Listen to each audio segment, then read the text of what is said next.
2 Kings chapter 3. Joram becomes king of Israel. Joram, son of Ahab, became king over Israel at Samaria. He began to rule during Jehoshaphat's 18th year as king of Judah. Joram ruled 12 years.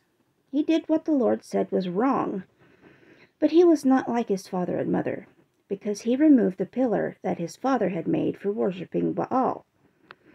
But he continued to do the sins of Jeroboam, son of Nebat, who had caused the Israelites to sin. Joram did not stop committing the sins of Jeroboam. Moab breaks away from Israel. Mesha was the king of Moab. He owned many sheep. He gave the wool of 100,000 lambs and 100,000 rams to the king of Israel. But when Ahab died, the king of Moab broke away from the rule of the king of Israel. Then King Joram went out of Samaria and gathered together all the men of Israel. Joram sent messengers to Jehoshaphat, the king of Judah.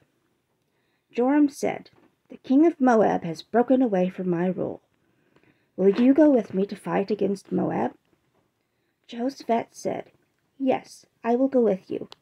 We will join together as one army.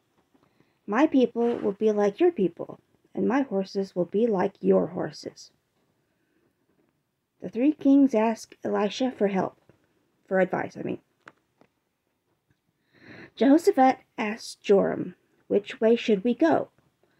Joram answered, "We should go through the desert of Edom."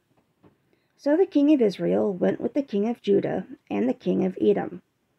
They traveled around for 7 days. There was not enough water for the army or for their animals. Finally, the king of Israel said, "Oh, I think the Lord really brought us 3 kings together only to let the Moabites defeat us." But Jehoshaphat said, "Surely one of the Lord's prophets is here. Let's ask the prophet what the Lord says we should do." One of the servants of the king of Israel said, "Elisha, son of Shaphat, is here." Elisha was Elijah's servant. Jehoshaphat said, "The Lord's word is with Elisha." So the king of Israel, Jehoshaphat, and the king of Edom went down to see Elisha. Elisha said to the king of Israel, "What do you want from me? Go to the prophets of your father and mother." The king of Israel said to Elisha, "No, we have come to see you because the Lord called us 3 kings together to let the Moabites defeat us." Elisha said, "I respect King Jehoshaphat of Judah, and I serve the Lord all-powerful. As surely as he lives, I came here only because of Jehoshaphat. I tell you the truth. If he were not here, I would not pay any attention to you. I would ignore you completely. But now bring me someone who plays the harp." When the person played the harp, the Lord's power came on Elisha.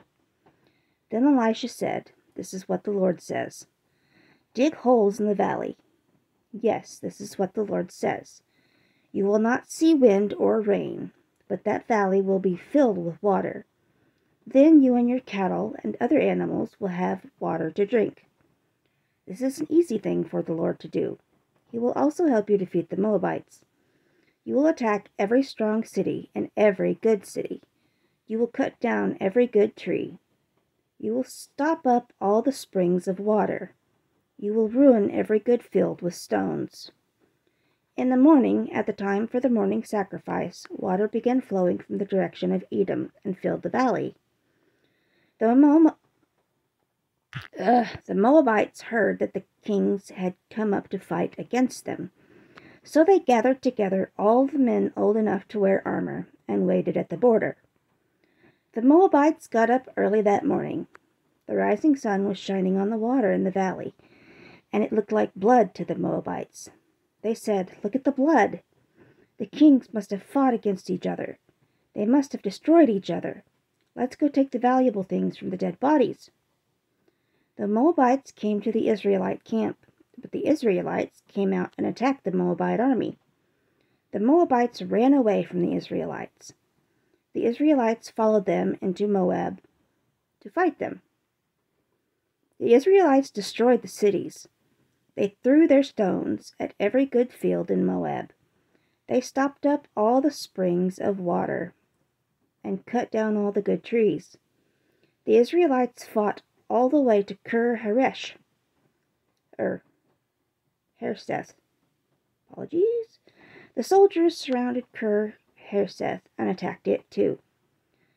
The king of Moab saw that the battle was too strong for him, so he took 700 men with swords to break through to the king of Edom. But they were not able to do it.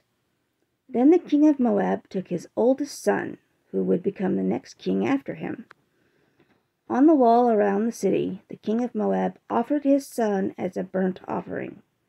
This upset the Israelites very much, so the Israelites left the king of Moab and went back to their own land.